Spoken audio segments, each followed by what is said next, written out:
본 방송에서 제공하는 투자 정보는 투자 판단에 대한 조언입니다. 투자 판단 및 결과에 대한 책임은 투자자 본인에게 있음을 알려드립니다.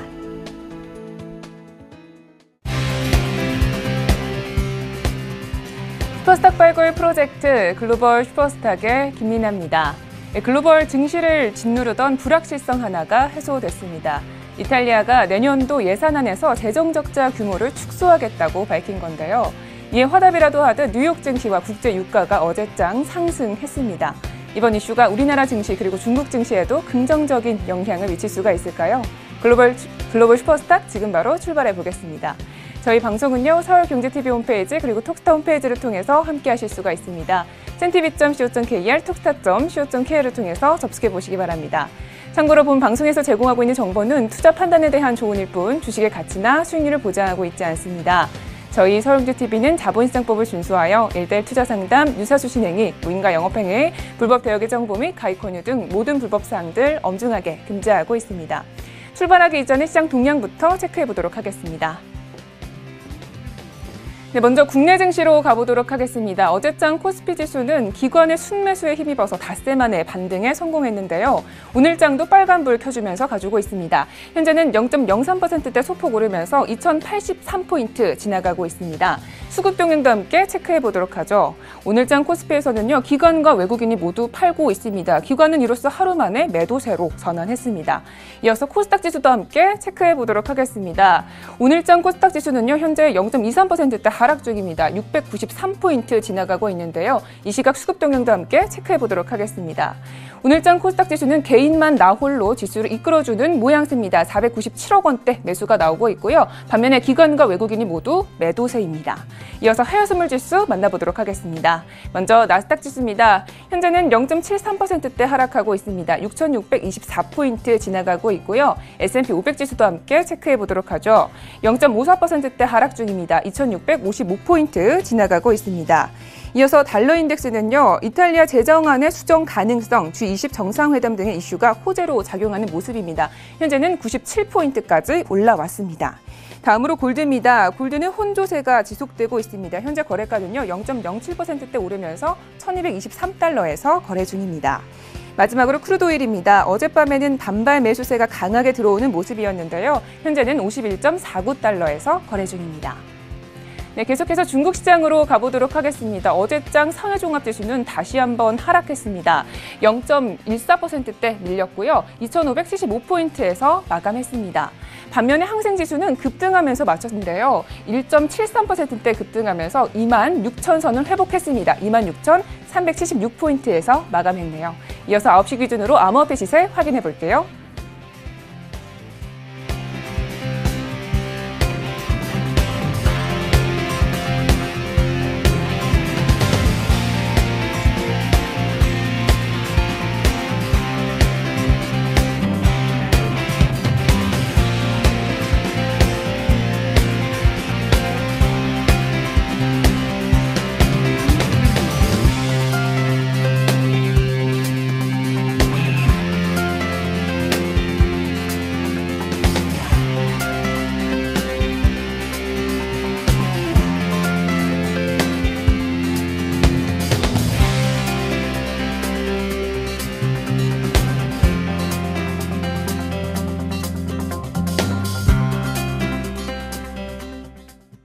네, 글로벌 슈퍼스탁 본격적으로 출발해 보도록 하겠습니다. 첫 번째 코너에서는요, 해외 이슈들에 대해서 다뤄볼 거고요. 먼저 이슈들 어떤 것들이 있는지 화면으로 만나보시죠.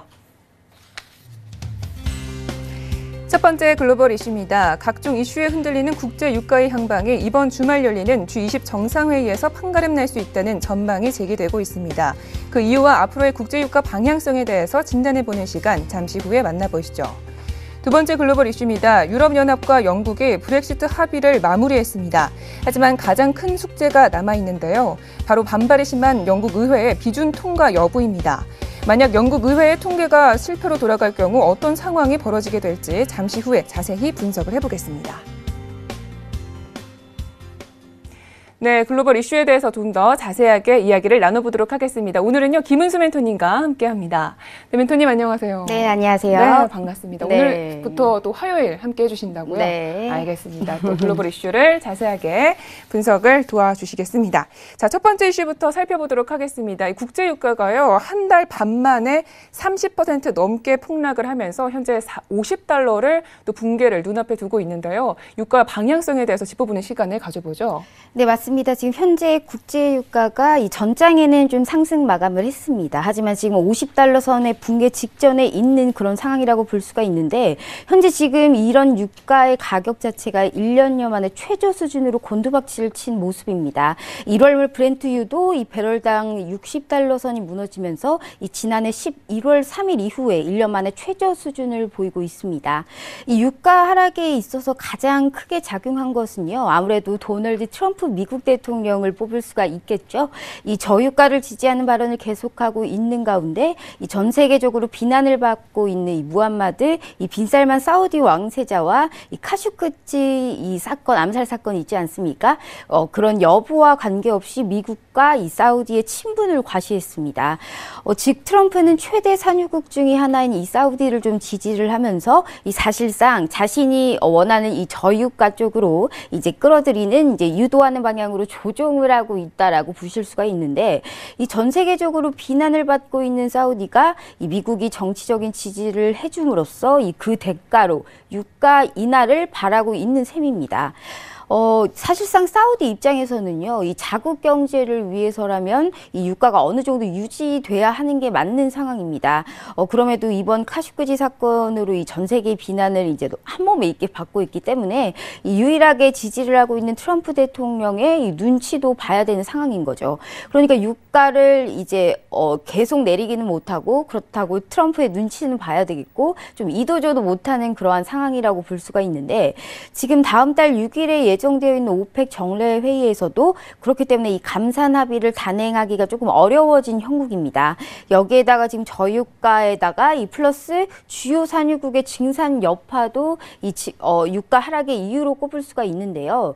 지금 6월 오펙의 감산 완화 결정 이후에 이 사우디하고 러시아가 이 원유 생산량을 굉장히 빠르게 지금 늘리고 있는 상황입니다. 그러한 가운데 지금 미국 셰일오일 생산량이 역시 지속적으로 증가를 하고 있는 이 그러한 추세고요. 이렇게 좀 단기적으로는 추가 하락을 할 수 있는 이런 약세 요인도 있지만요. 이 반대적으로 이 많은 강세 요인도 존재를 하고 있습니다. 현재 지금 글로벌 원유 수요 둔화 우려는요, 사실상 이 심리적 요인 같은 이러한 영향으로 인해서 조금 과도한 측면이 있는 게 사실입니다. 거기다가 지금 원유 시장 초과 공급 부분에서도 현재 지금 미국이 이란 제재가 지금 들어가지 않았습니까? 이러면 이제 이란의 원유 수출의 이 점진적인 감소가 이루어질 거고요. 그리고 지금 이제 겨울이 다가옵니다. 그런 만큼 이 계절적 요인으로 이 동계 난방유 수요가 증가할 거고요. 이 특히나 사우디가 지금은 이 미국과 대립을 하지 않기 위해서 자기네 편을 들어주기 때문에 미국과 이제 좀 대립을 하지 않기 위해서 우호적인 발언을 하지만, 기본적으로 아마 이 자기 나라 자국을 위해서는 60달러 이하를 이 사우디가 지속해서 감내할 수준이 안 됩니다. 절대 감당을 할 수 있는 수준이 아니기 때문에 이로 인해서 이 감산 의지를 드러낼 수밖에 없다라고 판단되고요. 이로 인해서 지금 앞으로 이 유가는 높은 좀 변동 장세가 앞으로도 지속될 것이다라고 예상을 하고 있습니다. 네, 결국은 유가 시장이 또 높은 변동성 장세가 이어질 수 있다라고 전망을 해주신 건데요. 그렇다면 30일에 저희 G20 정상회의가 있지 않습니까? 여기서 아무래도 유가의 좀 방향성을 저희가 가늠해 볼 수 있을 것 같은데, 합의점 어떻게 예상하시나요? 네, 일단 지금 내달 6일에 지금 열릴 오펙 회의에서요, 지금 다음 주 G20 회의가 이 진짜 오펙 회의다라고 그럴 가능성이 굉장히 높은 상황입니다. 이 최대 산유국들인 사우디 빈살만 왕세자와 이 러시아 푸틴 대통령이 나란히 참석을 하는데, 이 양측이 별도로 유가 관련을 회담을 할 것이란 관측에 현재 지금 힘이 실리고 있기 때문입니다. 이 빈살만과 러시아의 푸틴 대통령은요, 이 지난 2년 동안 긴밀하게 이 협력을 하면서 유가를 조정해온 상황입니다. 거기다가 과거에 이 G20 정상회의에 에서도 유가의 향방을 결정하기도 했기 때문에 지금 다시 말해서 아마 감사는 아마 할 것으로 지금 보이고 있습니다. 이 사우디와 오펙이 트럼프 대통령의 심기를 건드리지 않는 선에서 좀 은밀한 감산을 추진할 것이다라고 이제 보여지고 있는데, 즉 오펙이 지난 2016년 맺은 이 감산 합의를 좀 내년까지 연장하는 방식을 통해서 이 수급 유가는 수급이 굉장히 중요하다고 말씀드렸는데요. 이 수급 균형을 좀 서서히 좀 천천히 이렇게 맞출 것으로 내다보고 있고요. 또한 지금 사우디를 이제 카슈쿠지 사태 때문에 이제 전반적으로 사우디를 지금 지지를 해주고 있는 이 트럼프 대통령으로 인해서 물론 사우디가 주도적으로 감산 합의를 하기는 쉽지가 않습니다. 하지만 분명한 것은 이 사우디가 현재 지금 막대한 이 사회와 군사비 지출이 지금 필요한 상황이기 때문에 이를 위해서는 유가 상승이 꼭 필요하다는 점을 감안을 해야 됩니다. 그렇기 때문에 이 감산에 무조건적인 노력을 기울일 것이다라고 예상이 되고요. 이로 인해서 지금 현 시장의 이목은요, 감산 여부를 결정짓는 이 12월 오펙과 러시아를 비롯해서 이른바 오펙 플러스 회의에 주목을 하지만요, 이 실제적으로 감산의 여부는 이 11월 말 다음 주에 열리는 이 G20 정상회의에서 암묵적으로 결정될 것이다라고 전망이 되기 때문에 이 점 꼭 유의하시고 좀 주목을 하시길 바랍니다. 유가에 대한 자세한 매매 전략은요, 이 후반부의 매매 가이드 시간에서 말씀드리도록 하겠습니다. 네, 알겠습니다. 첫 번째 이슈는 여기까지 알아보고요. 다음 이슈도 함께 이야기를 나눠볼게요. 자, 어제에 이어서 브렉시트 협상 관련 소식을 계속해서 전해주시고 계신데요. 현재 어느 상황까지 진행이 됐을까요?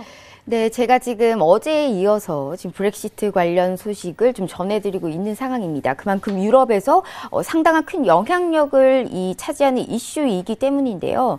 어제 제가 이 시간에는요, 양측의 무역 안보 등의 이 미래관계를 이제 형성하는 미래관계 정치 선언에 대해서 이제 서명을 했다라는 소식을 가지고 왔습니다. 오늘은 조금 더 큰 틀에서 유럽연합이 EU 특별 정상회의를 열어서 영국을 EU 탈퇴를 뜻하는 브렉시트 조건을 담은 일명 브렉시트 합의문에 공식 승인을 했다는 소식을 가지고 왔습니다.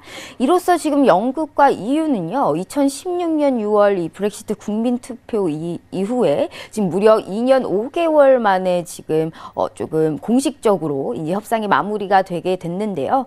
이 주요 외신에 따르면요, 영국을 제외한 EU 27개국 회원국 정상들이요, 이번에 열린 특별 정상회의에서 만장일치로 이 브렉시트 합의문에 승인을 했다라고 밝혔습니다.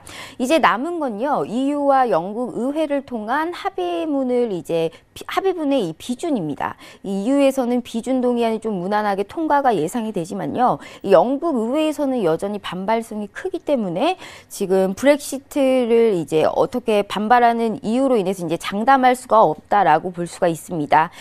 상당히 제각각으로 지금 반발을 하고 있는 상황입니다. 영국에서 EU 탈퇴 자체를 되돌리자라는 목소리도 있고요. 또 반대로 이 보수당 내 일부 강경 브렉시트파 일원들은요, 이 경제적 비용이 조금 더 들더라도 EU와 더 단호하게 이별을 택해야 된다. 좀 이제 끝내자, 우리 이제 헤어지자, 이러한 뜻이겠죠. 이제 이별을 고해야 된다라고 말하고 있는데, 이런 혼잡한 상황에서 비준 동의안을 끌어가야 되는 이 테레사 메이 영국 총리의 리더십이 이 시험대에 오르게 된 상황입니다. 이 메이 총리는 비준을 위한 의회 설득 작업에 이제 나섰는데요. 이 주어진 기간은 약 2주입니다. 그렇기 때문에 이 내달 12일로 표결이 진행될 것이다라고 예상이 되고 있고요. 이 메이 총리는 이 영국 국민들이 이제 더 이상 이 브렉시트에 대해서 이 논쟁을 하고 싶어하지 않는다. 더 이상 질질 끌지 말고 이 의회를 향한 동의를 하라라고 지금 호소를 하고 있는 상황입니다. 네. 하지만 영국 의회에서 이번 비준 동의안을 좀 부결할 가능성도 저희가 배제할 수 없잖아요. 아무래도 이렇게 되면은 좀 더 갈등이 깊어질 것 같은데 어떻게 보시나요? 네, 맞습니다. 지금 만약에 영국 의회가 비준 동의안을 부결할 가능성을 배제할 수가 없는데, 이 경우에는 지금 메이 총리가 다시 브뤼셀로 가서 EU에 대해서 이제 재협상을 요구해야 됩니다. 만약에 재협상이 실패할 경우에는 합의를 내지 못한 채 EU를 탈퇴할 수밖에 없는, 즉 노딜 브렉시트를 할 수가 있습니다. 이 노딜 브렉시트는요, 답이 없다는 겁니다, 사실상. 그렇기 때문에 만약 이제 어느 정도의 이 무질서한 이 탈퇴로 인해서 이제 정치적, 경제적으로 충격이 엄청 날 것이다라고 예상이 되고 있고요. 이런 최악의 혼란으로 빠져들지 않기 위해서는 이 합의문의 비준을 해야 된다라고 이 제러미 헌트 외무장관이 조금 강조를 했습니다. 이 합의문이요, 600장에 가까운 브렉시트 합의문에 따르면요, 영국은 EU에 이혼 합의금이라고 하더라고요. 이혼 합의금으로 이제 수년에 걸쳐서 57조입니다. 우리나라 돈으로 57조 원을 좀 납부를 해야 되고요. 영국은 현재 영국에 거주 중인 약 300만 명의 EU 시민들에 대한 이 법적 권리를 보장하기로 했고, 또 EU 역시 EU 국가들에 거주하는 약 130만 명의 영국인들에 대한 법적 권리를 좀 보장하기로 했습니다. 아울러 영국은 약속대로 지금 내년 3월 29일 날 공식적으로 EU를 탈퇴하되 2020년 말까지 무역과 안보 관련의 이 세부적인 이러한 관계를 좀 협상을 할 예정입니다. 그리고 2021년부터 완전한 탈퇴를 하게 되는데요. 아울러 지금 양측은 이제 이때부터는 EU의 규정 없이도 영국으로 유입되는 EU 시민들을 좀 막을 수 있고요. 또 양측은 브렉시트 이후에 EU 회원국들의 아일랜드와 영국 영토의 북아일랜드 간의 이 하드보더, 즉 국경 통과할 때 이 통관 통행 절차가 굉장히 엄격하게 적용되는 것을 이 하드보더라고 하는데, 이것을 조금 피하기 위해서 이 별도의 좀 합의가 있을 때까지는 이 영국 전체가 EU 관세 동맹에 조금 잔류하도록 한 상황입니다. 네, 알겠습니다. 자, 이렇게 해서 이슈 두 가지는 여기까지 분석을 해보도록 하겠습니다. 자, 본격적으로 매매 전략 시간으로 가볼 텐데요. 아무래도 이 크루드오일 같은 경우는 급격한 변동성 장세가 계속될 것이다, 이렇게 짚어주셨어요. 그럼에도 불구하고 계속적으로 저희는 좀 매매를 계속해서 나가는 걸까요? 네, 맞습니다. 우선 제가 오늘 준비한 거는 이 크루드오일과 나스닥을 좀 준비했습니다. 우선 크루드오일 차트 보면서 말씀드릴게요. 현재 지금 크루드오일 일봉입니다. 현재 최근 폭락에 대한 반발 매수세로 좀 간밤에는 상승을 했죠. 일단 간밤에는요, 원유 시장 주요 참가국들의 감산 이슈, 그리고 뉴욕 증시 움직임에 조금 주목을 한 모습을 볼 수가 있었는데, 일단 오펙 감산 합의가 2019년까지 연장되는 방안을 추진한다는 점과, 그리고 오클라호마 쿠싱 지역 원유 재고가 이 125배럴 소폭 증가했다는 소식이 조금 유가 상승에 도움을 줬다라고 볼 수가 있습니다. 현재 지금 이 일봉 차트입니다. 이 차트를 보시면 제가 주요 지지 라인이라고 말씀드렸던 이 맨 하단에 있는 이 50달러를 정확하게 지금 지지한 모습을 볼 수가 있습니다. 그리고 고점 상단 저항 라인이라고 말씀드렸던 이 윗상단의 52.20 라인에서 이 딱 5틱 벗어난 52.25가 고가였습니다. 즉 저의 이 지지 저항 라인이 정확하게 맞아 떨어졌다라고 볼 수가 있는데, 일단 52.20 이 두 번째 라인에 안착하느냐가 굉장히 중요합니다. 여기를 이제 다시 한번 안착을 한다라고 했을 때는 추가적으로 상승을 이제 할 수 있다라고 볼 수 있기 때문이고요. 현재까지는 다시 50달러로 이 밀리는 이 매도 플레이를 위주로 진행을 하는 것이 좋을 것 같습니다. 이 박스권에서만 오늘 조금 움직이시라라고 권장해드리는 거고요. 이어서 나스닥 말씀드릴게요. 나스닥 일봉입니다. 지금 간밤에 5일이 반등을 하고요. 이탈리아 불안이 완화가 되면서 이 전체적으로 뉴욕 증시가 굉장히 살아난 모습을 볼 수가 있습니다. 일단 유럽장부터 이탈리아 정부의 적자 규모를 줄일 수 있다는 보도를 비롯해서 이 브렉시트 합의에 대한 기대감으로 출발을 했는데요. 거기에 지금 블랙 프라이데이 소비 호조가 이 기술주들에 대한 기대까지 보여준 상황입니다. 이 어도비 애널리스트에 따르면 블랙 프라이데이 온라인 매출이 62억 2천만 달러로 지난해에 비해서 무려 23.5%나 증가하면서 이 사상 최고치를 기록했습니다. 오프라인보다 온라인으로 그냥 쉽게 산다는 사람이 더욱더 많아진다라는 건데, 이 전체적으로 지금 뒷심이 조금 모자른 상태이긴 합니다. 그런데 이 나스닥 차트 역시 이 전혀 라인이 만지지 않는 그러한 차트인데요. 일단 이 하단에서 두 번째 라인 6,435포인트를 깨지 못한 상황에서 이 반등의 기준이었던 이 세 번째 라인 6,600포인트를 이 돌파를 한 상황입니다. 하지만 이 저항 라인으로 말씀드렸던 추세 반전의 라인인 6,700포인트, 그 윗상단에 있는 6,700포인트에 안착하지 지금 못하고요. 6,696포인트를 고점으로 조금 지금 보시게 되시면 6,695포인트를 고점으로 윗꼬리를 조금 많이 달았죠. 그러면서 좀 밀린 모습을 볼 수가 있습니다. 일단 최근 유가 흐름과 지수가 연동을 하고 있습니다. 그렇기 때문에 S&P 500은 유가 관련주들이 상당히 많기 때문에 연동한다고 하지만 이 나스닥 역시 소비와 전체 시장 분위기하고 연동이 되기 때문에 지금 확실한 반등에는 이 오일 가격의 안정이 먼저 필수다라고 볼 수가 있고요. 그래서 지금 네 번째 라인 6,700포인트 안착 전까지는 이 매도 플레이를 좀 계속 지속하시라라고 말씀드리고 싶습니다. 네, 알겠습니다. 오늘 종목은 크루드오일 그리고 나스닥에 대해서 봤는데요. 크루드오일 같은 경우에는 또 50달러의 지지 라인을 정확하게 맞춰주셨습니다. 자, 이렇게 해서 글로벌 이슈 앤 가이드는 여기까지 이야기 듣도록 하겠습니다. 오늘도 멘토님 말씀 고맙습니다. 네, 감사합니다.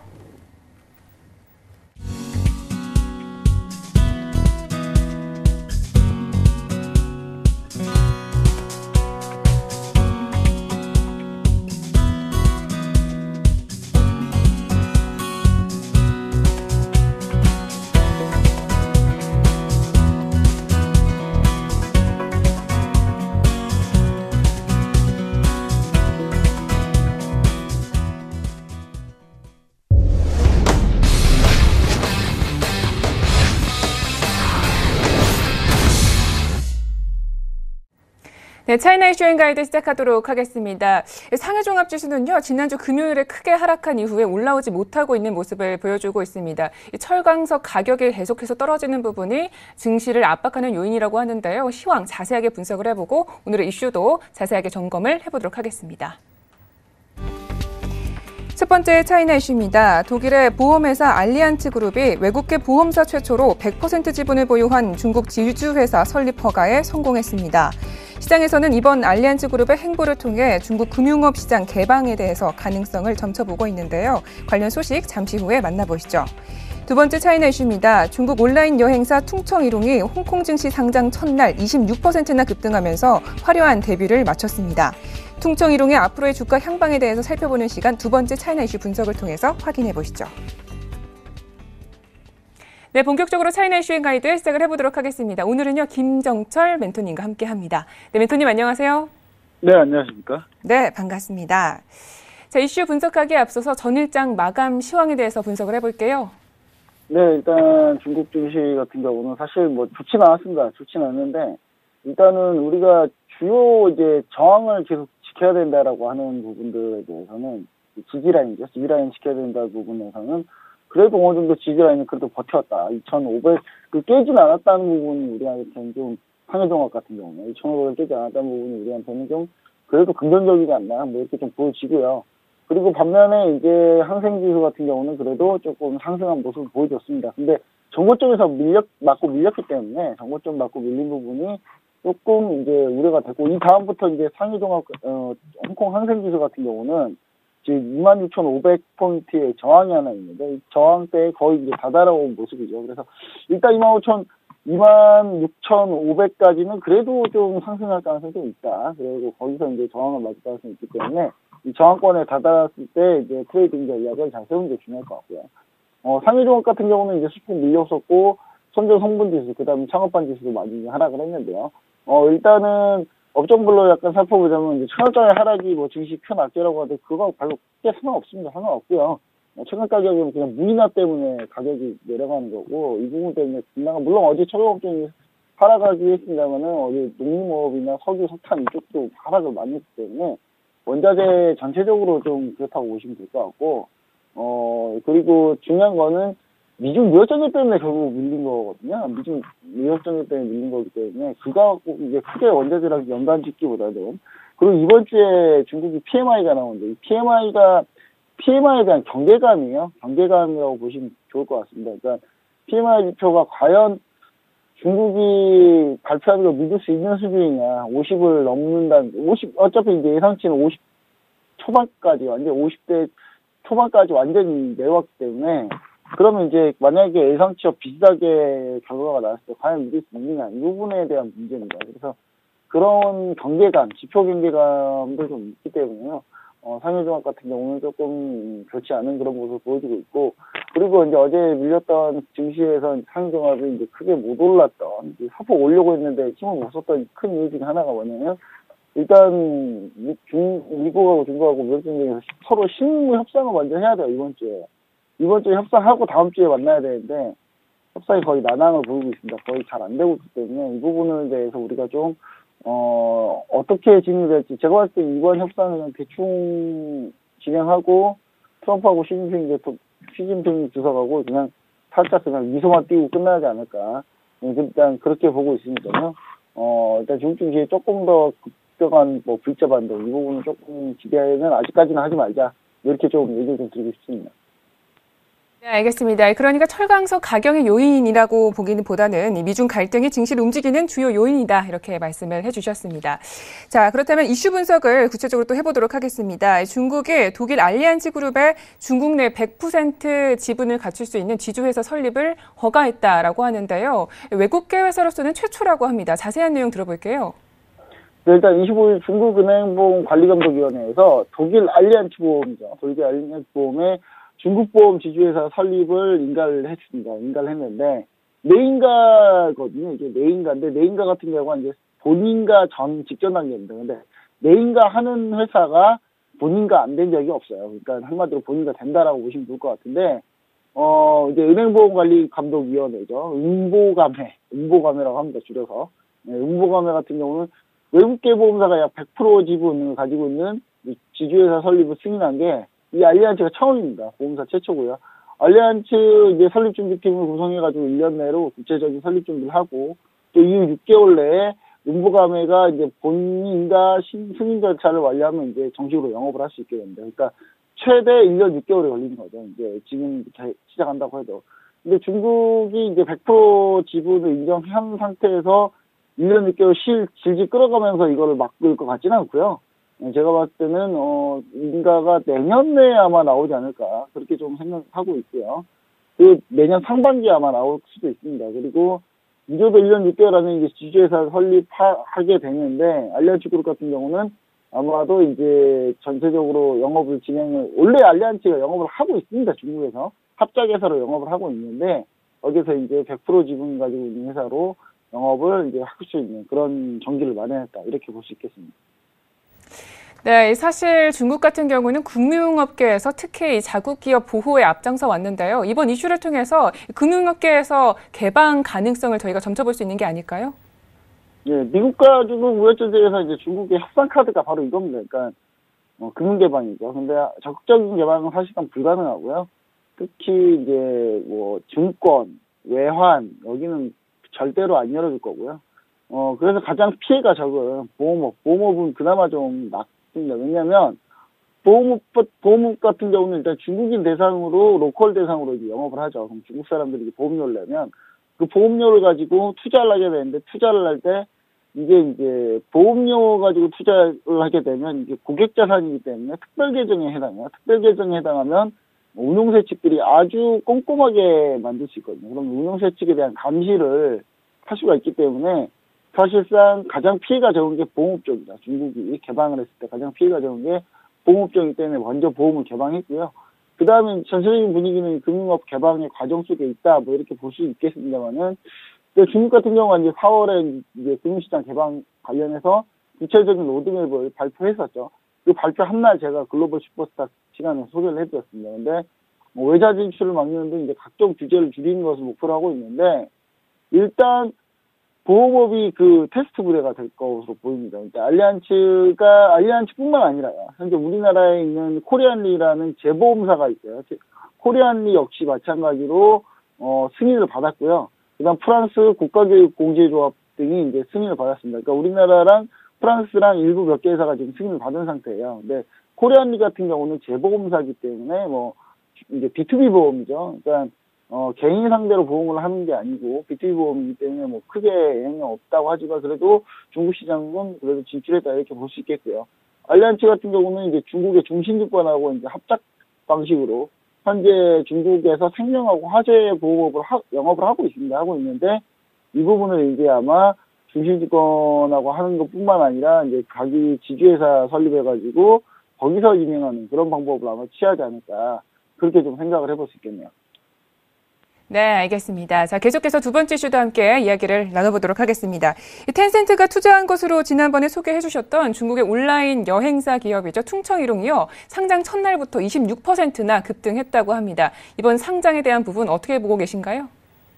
네, 지난번에 이제 저희가 대표적으로 오토 서비스하는 회사로 대표적으로 봐야 된다고 했던 종목이 퉁청이롱하고 그 다음에 이제 어제 얘기했던 메이탄 같은 이제 두 개의 회사를 제가 얘기 드렸었는데, 일단 퉁청이롱이 이제 상장을 어제 했습니다. 어제 했는데 홍콩증권거래소에 따르면 이제 상장한 퉁청이롱 주가가 공모가가 이제 9.8 홍콩달러인데요. 26.5% 오른 약 12.4 홍콩달러로 장을 마감을 했네요. 그러니까 이렇게 되니까 이제 그래도 역시 오토 중에는 그래도 퉁청이롱이 괜찮은 거 아니냐 뭐 이런 얘기가 많이 나오고 있고요. 올해 홍콩 증시 상장한 신주 중에 거래 첫날 주가 상승폭으로는 최고치입니다. 당연히 최고치고요. 퉁청이롱 같은 경우는 이제 12월 온라인 여행 예약 사이트 업체인 퉁청하고 올해 이제 지난해죠. 2017년 12월에 퉁청하고 이룽이 합병해가지고 만든 회사입니다. 업계 1위고요. 그리고 합병 전 퉁청 같은 경우는 항공이나 기차표 예매 서비스 주로 제공하는 업체였고, 이룽 같은 경우는 호텔, 숙박을 하는 회사였어요. 근데 이제 이 항공기 기차표 예매와 호텔 숙박을 결합을 한 거죠. 결합을 한 거면서 이제 온라인 여행사로 완전히 이제 타박을 했는데, 그러면서 온라인 여행사 3위를 기록하고 있는데요. 중국 온라인 여행 시장 같은 경우는 이제 전체 시장으로 따지고 봤을 때는 사실상 이제 기존 여행사들이 정리하고 있는 게 많기 때문에, 정확히 얘기하면 온라인 신흥 강자 중에 퉁청이롱이 최고다 이렇게 보시면 좋을 것 같습니다. 그리고 올 상반기 퉁청이롱 같은 경우가 매출은 28억 3천만 위안, 그리고 순이익은 8억 4,500만 위안을 기록하면서 이제 실적도 괜찮은 회사이기 때문에요. 네, 퉁청이롱 같은 경우가 이제 어떻게 흥행되느냐에 따라서 우리나라도 지금 현재 노란풍선이 지금 현재 온라인 여행사 노란풍선이 현재 지금 상장 준비하고 있거든요. 근데 그런 온라인 여행사 상장도 역시 약간 이제 비추를 좀 주목해보면 좋을 것 같다. 이렇게 좀 보시면 되겠습니다.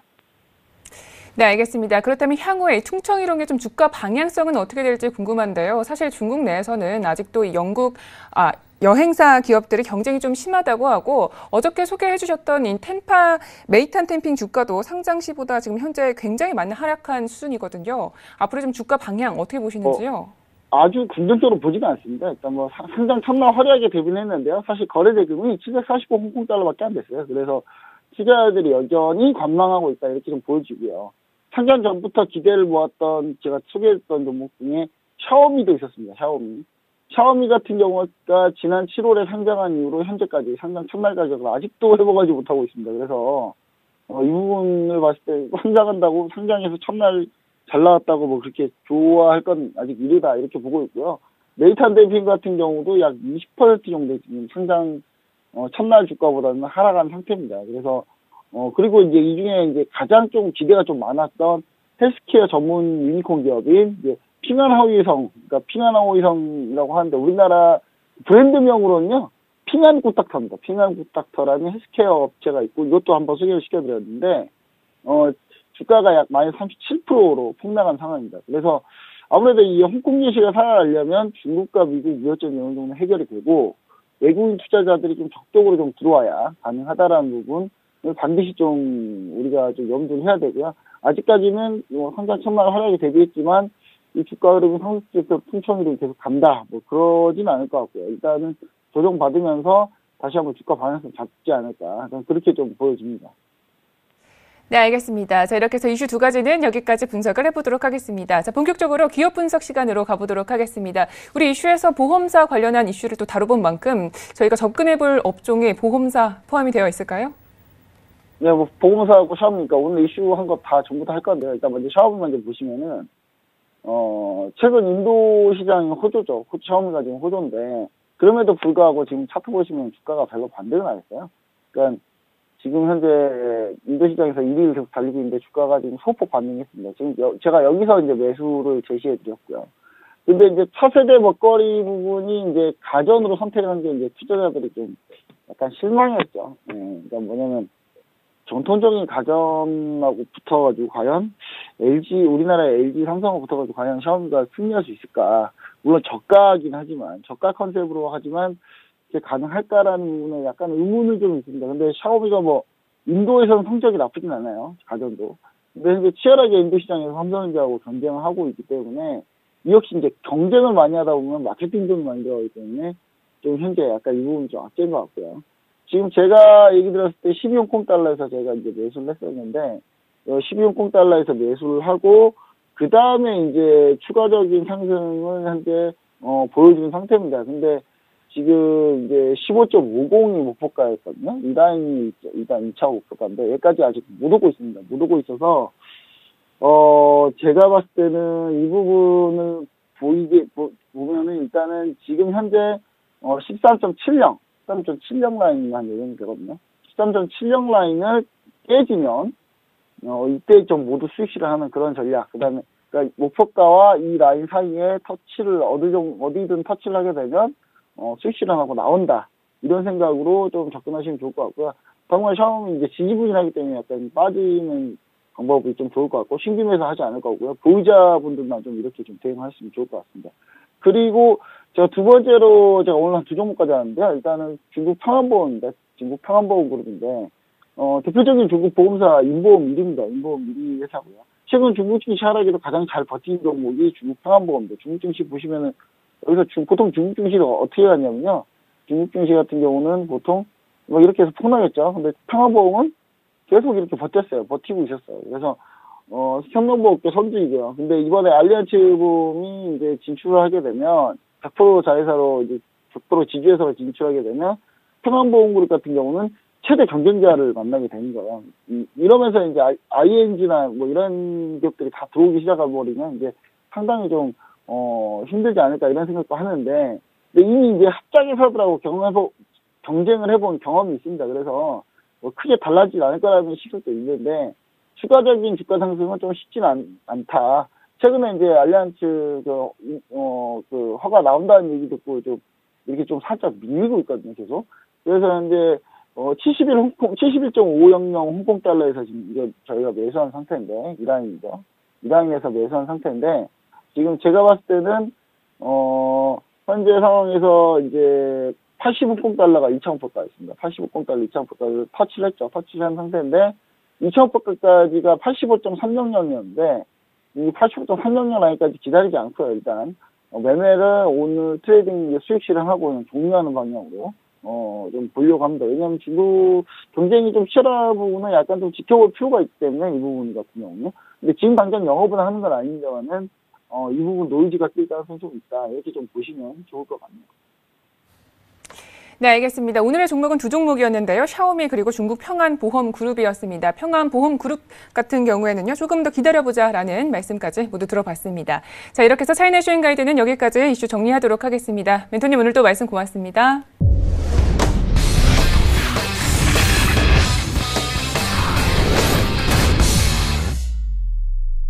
네, 코인 이슈 앤 가이드 시작하도록 하겠습니다. 암호화폐 현재 가격은요, 부진에서 좀 빠져나오지 못하고 있는 모습을 보여주고 있습니다.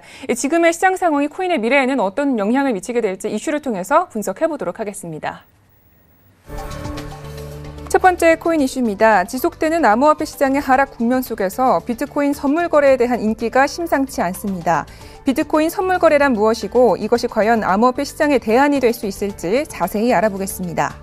두 번째 코인 이슈에서는요, 점차 진화하고 있는 블록체인 프로젝트가 암호화폐 시장을 넘어 각종 주요 산업군에서 각광받고 있습니다. 블록체인 기술을 활용하고 있는 산업은 어떤 것이 있는지 잠시 후에 자세히 알아봅니다. 네, 본격적으로 코인 이슈 앤 가이드 시작을 해보도록 하겠습니다. 오늘은요, 서른지 멘토님과 함께합니다. 네, 멘토님 안녕하세요. 네, 안녕하세요. 네, 반갑습니다. 자, 첫 번째 이슈부터 살펴보도록 하겠습니다. 코인이요, 계속적으로 하락세 이어가고 있는데요. 저희는 마냥 두 손 놓고 바라만 보고 있어야 할까요? 암호화폐 시장이 연일 급락하면서 비트코인 가격의 지지선이던 6,000달러가 무너진 뒤 회복하지 못하고 있습니다. 지난 20일 한때 연중 최저점인 4,200달러 선까지 떨어지기도 했고요.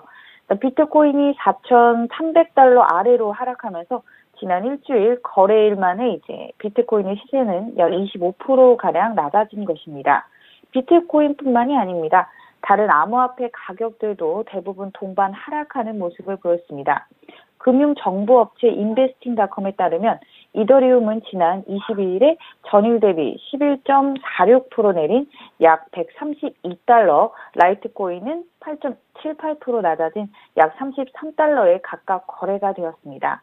리플은 8.08% 떨어진 0.44달러로 이오스는 7.60포인트 내린 3.82달러를 기록을 했습니다.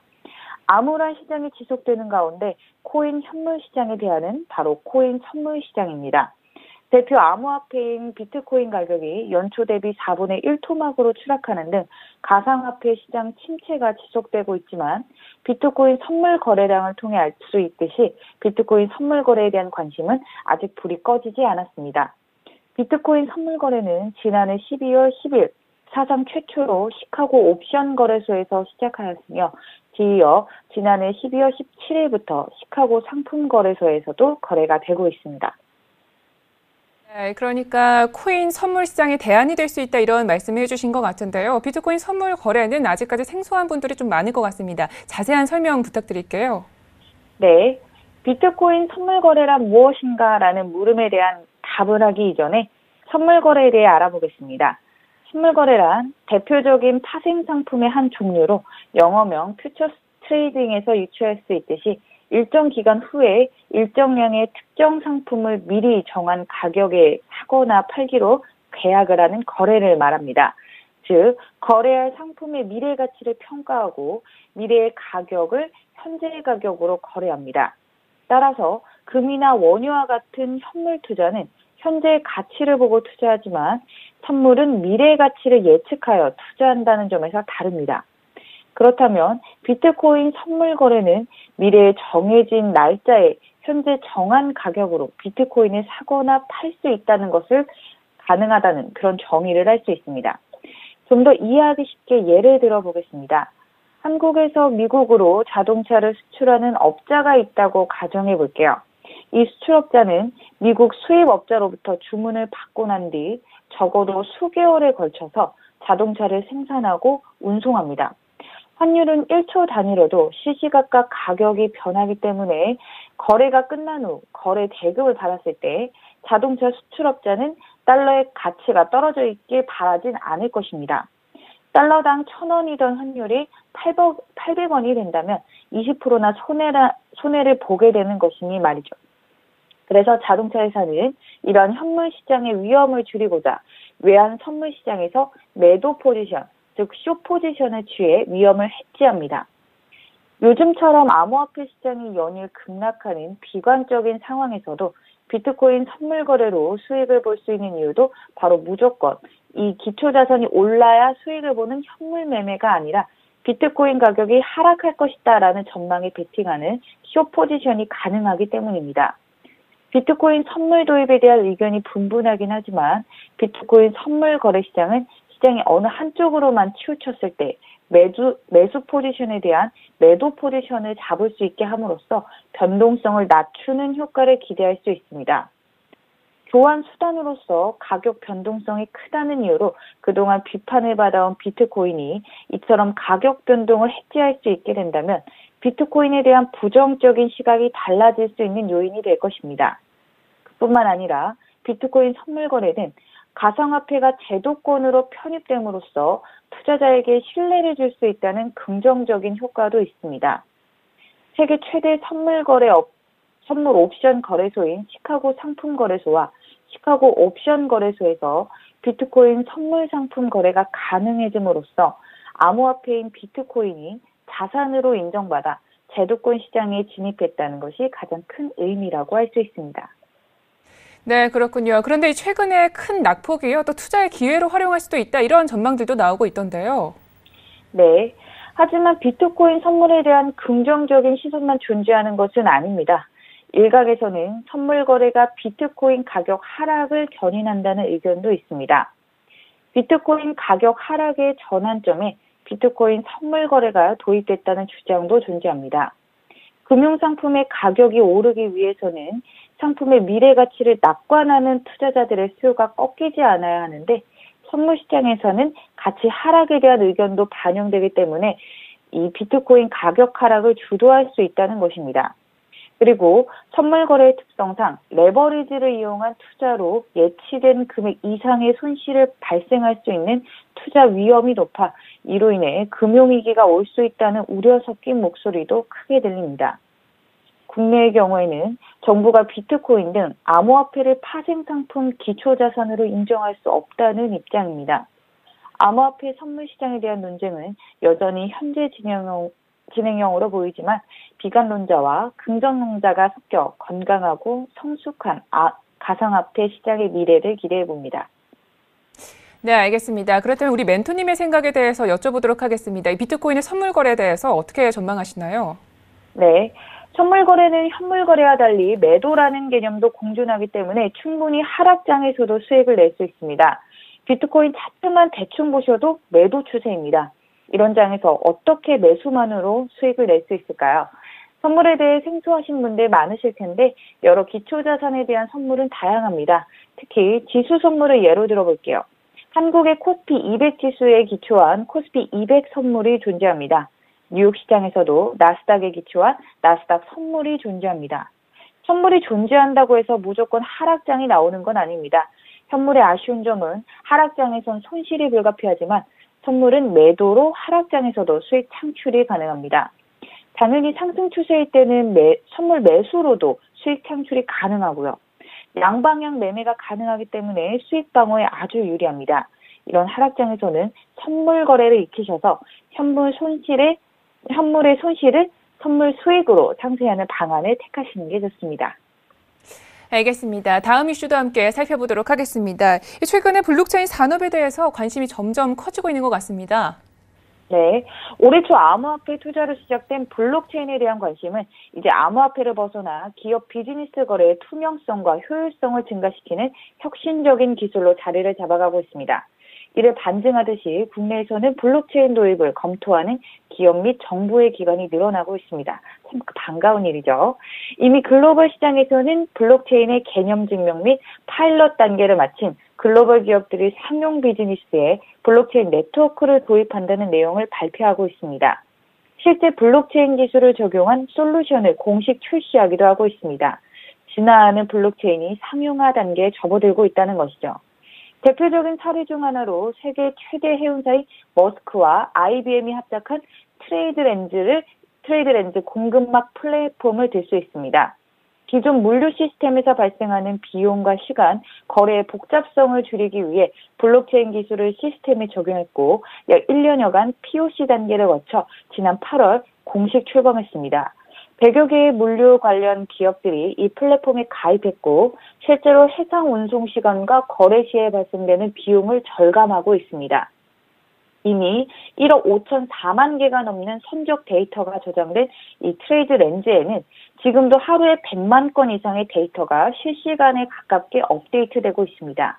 이는 60년이 넘는 전자문서 교환 시스템 기술로는 불가능한 일이죠.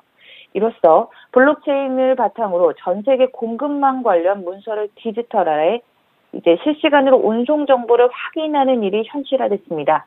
거래 지연과 문서의 위변조 및 오류를 현저히 줄여 매년 수십억 달러를 절감할 수 있을 것으로 예상합니다.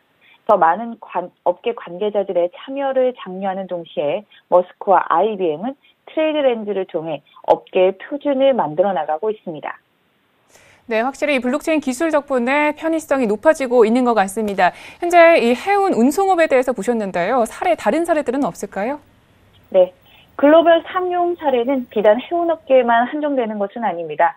최근 세계 최대 규모 유통업체 월마트도 IBM과 함께 18개월간의 테스트 기간을 거쳐 블록체인 기반 식품 공급망 네트워크를 출시했습니다.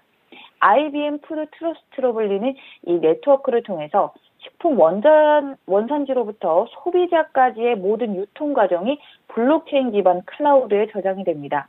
이로써 유통 관계자들은 식품 추적을 통해 투명성을 높일 수 있고 식품 안전 문제가 발생했을 때 어디에서 문제가 발생했는지 빠른 확인과 조치가 가능합니다.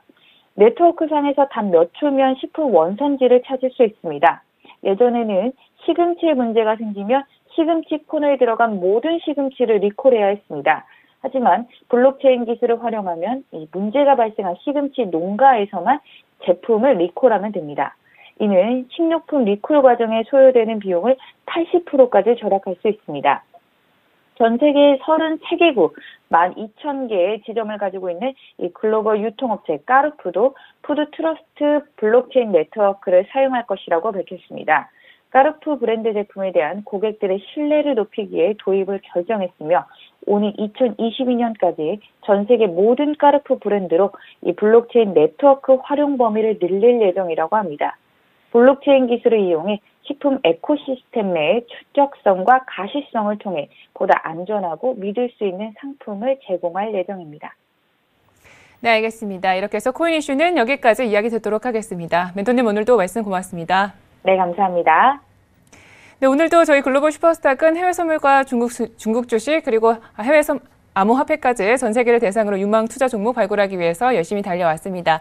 참고로 본 방송에서 제공하고 있는 정보는 투자 판단에 대한 조언일 뿐 주식의 가치나 수익률을 보장하고 있지 않습니다. 저희 서영지TV는 자본시장법을 준수하여 일대일 투자 상담, 유사 주식행위, 무인가 영업행위, 불법 대여계 정보 및 가입 권유 등 모든 불법 사항들 엄중하게 금지하고 있습니다. 오늘도 우리 시청자분들 성공적인 투자 판단하시기를 저희는 기원드리고요. 내일 이 시간에 찾아뵙도록 하겠습니다. 함께해 주신 여러분 고맙습니다.